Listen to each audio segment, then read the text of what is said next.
anna Muhammadan abduhu wa rasuluh. Allahumma sholli wa sallim wa barik ala Muhammad wa ala ali Muhammad kama shallaita ala Ibrahim wa ali Ibrahim fil alamina innaka Hamidum Majid. Qala Allahu ta'ala fil Qur'anil Karim ya ayyuhalladzina amanu taqullaha haqqa tuqatih wa la tamutunna illa wa antum muslimun. Ma'asyiral muslimin, salat Jumat rahimakumullah. Alhamdulillah, di siang hari ini, hari yang mulia, bulan yang mulia, Allah Subhanahu wa taala masih memberi nikmat iman, nikmat Islam, sehingga kita diringankan oleh Allah Subhanahu wa taala untuk menjalankan satu kewajiban, yaitu salat Jumat secara berjamaah. Kalau kita menghadiri undangan Allah Subhanahu wa taala dengan hati ikhlas, maka Allah Subhanahu wa taala akan menambah keimanan kita, akan memperkokoh takwa kita. Shalawat dan salam semoga tercurah kepada Rasulullah sallallahu alaihi wasallam. Karena lantaran beliau kita mengenal Islam ini secara kafah. Islam yang mengatur segala aspek kehidupan, baik itu kehidupan individu, kehidupan sosial bermasyarakat, sampai kehidupan kita bernegara. Lantaran beliau pula kita mengerti indahnya hidup di dalam Islam.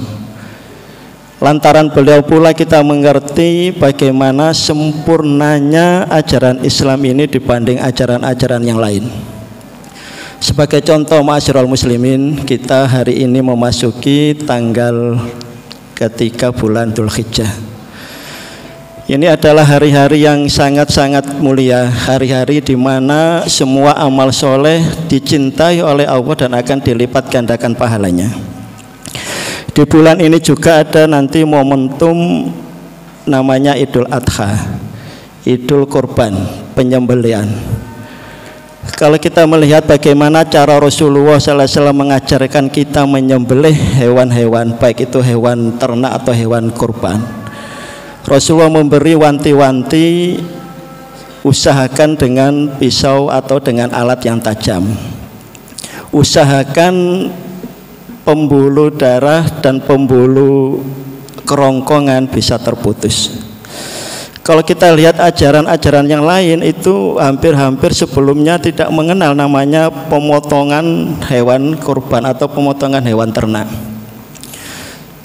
Setelah diteliti kenapa Rasulullah, kenapa ajaran Islam itu sampai dari hal-hal memotong saja diajarkan.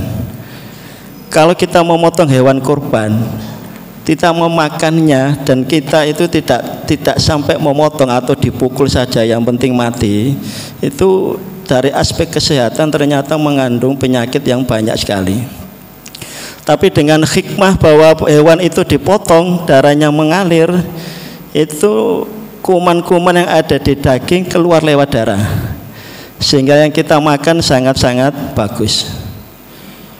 Begitu pula Rasulullah mengajarkan, usahakan kalau memotong lehernya hewan kurban atau hewan ternak atau hewan apapun yang disembelih, itu jangan sampai terputus lehernya. Walaupun nanti seandainya terputus pun ya tetap sah, yang penting mengucapkan basmalah di awalnya. Itu pun diteliti oleh para pakar, ternyata kenapa tidak boleh putus.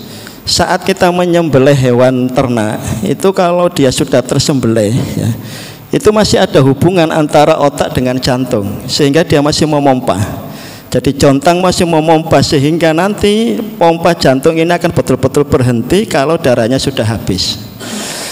Kalau sampai kepedot, sampai putus telinga, sampai putus lehernya itu kebablasan, itu darah tidak bisa tuntas, karena tidak ada hubungan antara otak dengan jantung, sehingga jantung tidak bisa memompa secara maksimal.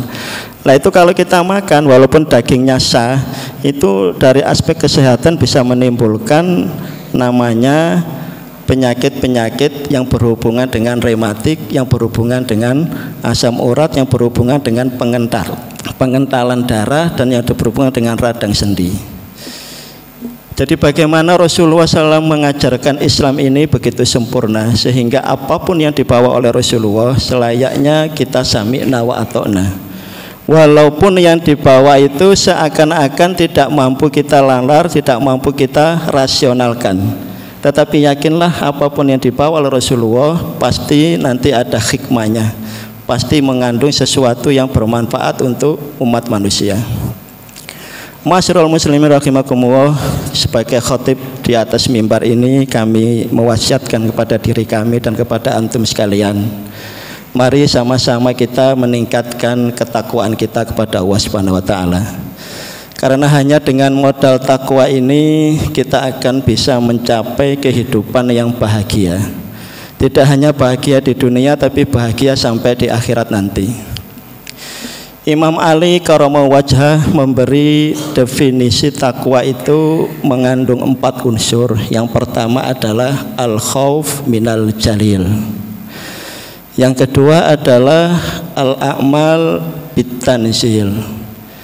Yang ketiga adalah al-qanatu bil qalil. Dan keempat al-isti'dad bir rahil. Al-isti'dad bi yaumir rahil.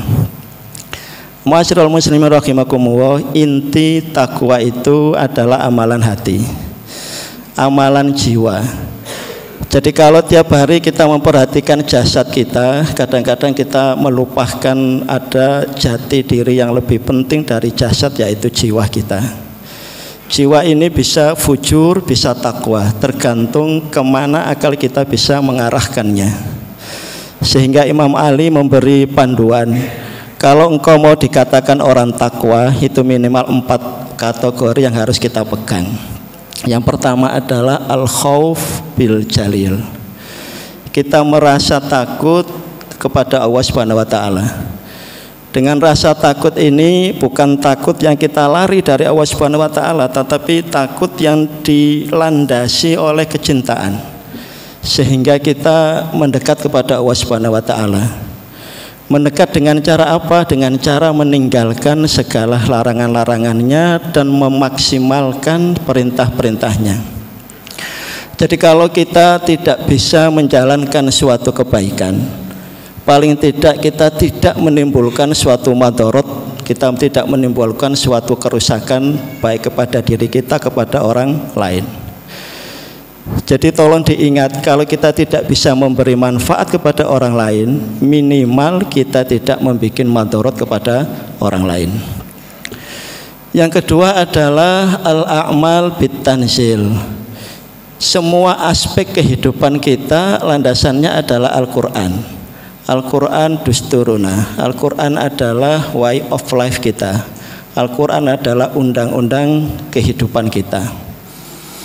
Bagaimana cara mengaplikasikan Al-Quran ini? Ya, seberapa jauh kita memahami Al-Quran. Al-Quran tidak hanya untuk dihafalkan, tetapi untuk difahami maknanya dan diaplikasikan semaksimal mungkin dalam kehidupan sehari-hari. Itu namanya ciri orang takwa yang kedua. Yang ketiga adalah waqanatun bil qalil. Ridho dengan takdir yang baik dan takdir yang kurang baik. Di tengah-tengah kehidupan ekonomi yang saat ini serba sulit, kadang-kadang kita ini kemurungsung menghadapi kehidupan. Kadang-kadang kita terpesona dengan kenikmatan dunia yang diraih, yang diterima, yang dirasakan oleh orang-orang kafir. Dan itu merupakan suatu cobaan yang sangat-sangat besar. Bagaimana bisa kita qanaah bil qalil? Qalil ai bi makna ma fil ardi. Jadi apapun yang di dunia ini di mata Allah adalah al-qalil, sangat-sangat sedikit. Tetapi karena semuanya tampak di depan kita, sehingga seakan-akan itu sangat-sangat menyesakkan dada kita. Bagaimana mungkin orang yang tidak bersyukur, bagaimana mungkin orang yang tidak beramal soleh, bagaimana orang yang tidak bersyahadat bisa menikmati dunia dengan seenaknya, dengan senyaman-nyamannya, sedangkan kita yang bersyahadat, kita yang mengamalkan Al-Quran dengan maksimal, kita yang mengamalkan hadis dengan sedaya utama kita, ternyata kita belum diberi kenikmatan dunia. Nah, ini adalah sesuatu godaan iblis, godaan setan yang harus kita lawan. Bagaimana kita menuju orang takwa? Ya kita caranya meletakkan dunia hanya di tangan kita, tidak sampai di hati kita. Kriteria yang keempat menurut Imam Ali adalah wal isti'dad liyaumir rahil. Bagaimana kita menyiapkan dengan segala daya upaya kita, dengan segala potensi yang kita punya, dengan segala profesi yang ada pada kita untuk menghadap kepada Allah Subhanahu wa taala liyaumir rahil. Di mana miniatur pertemuan kita dengan Allah Subhanahu wa taala nanti miniaturnya adalah miniatur tanggal 9 di bulan ini, di bulan Dzulhijjah. Di saat para umat Islam melaksanakan haji wukuf di Arafah. Kita yang belum dikasih kesempatan oleh Allah Subhanahu wa taala untuk haji, kita dianjurkan untuk puasa Arafah. Yang mana pahalanya ini adalah menghapus dosa 2 tahun, setahun sebelumnya dan setahun yang akan datang. Tetapi motivasi pahala itu jangan dijadikan terus kita puasa, tidak. Akan tetapi namanya puasa adalah sarana untuk mendekatkan kita kepada Allah Subhanahu wa taala. As-saumu li wa ana ajzi bihi. Bagaimanapun besarnya dampak kesehatan orang puasa, bagaimanapun besarnya hikmah puasa untuk pengendalian diri, akan tetapi jangan dijadikan itu sebagai motivasi. Motivasinya tetap adalah taqarruban ila Allah Subhanahu wa taala.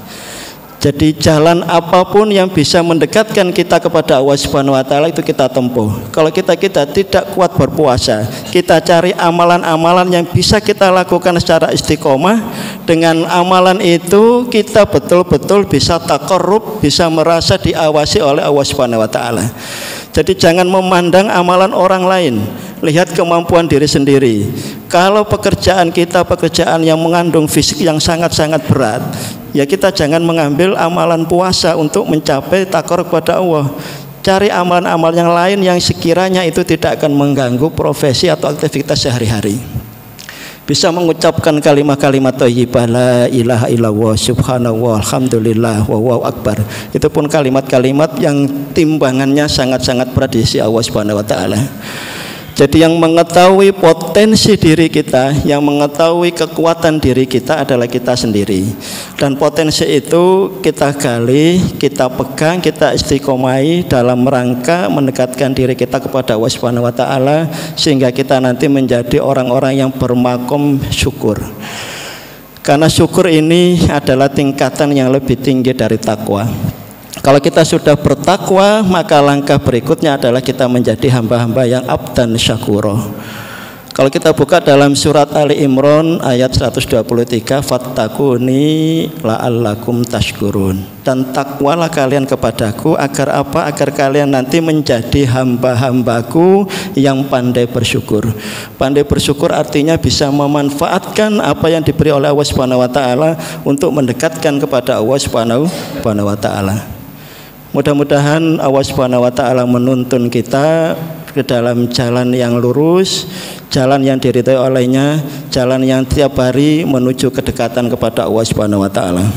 Barakallahu li wa lakum fil Qur'anil Karim wa nafa'ani wa iyyakum bima fihi minal ayati wa dzikril hakim wa taqabbal minni wa minkum tilawatahu innahu huwas samiul alim.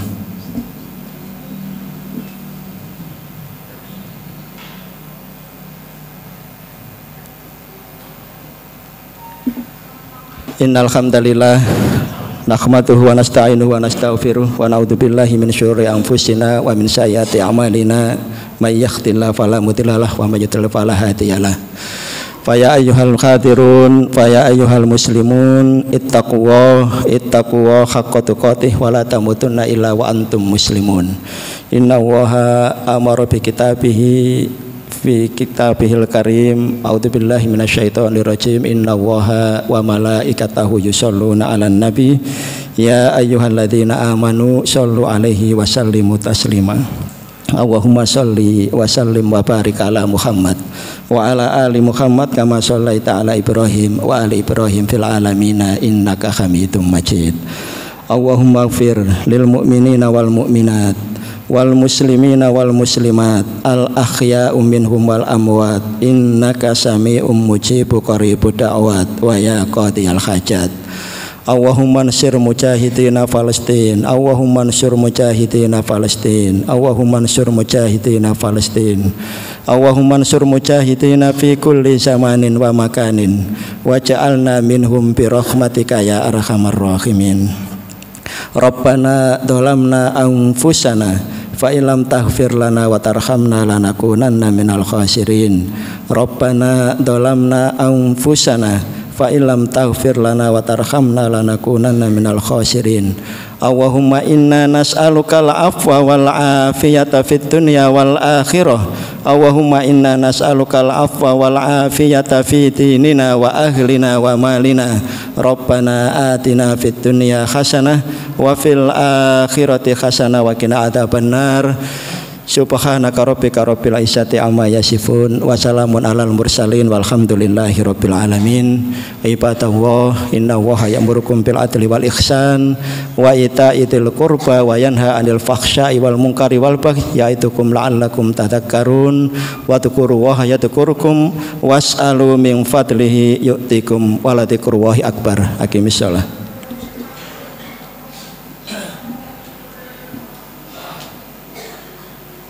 الله أكبر الله أكبر أشهد أن لا إله إلا الله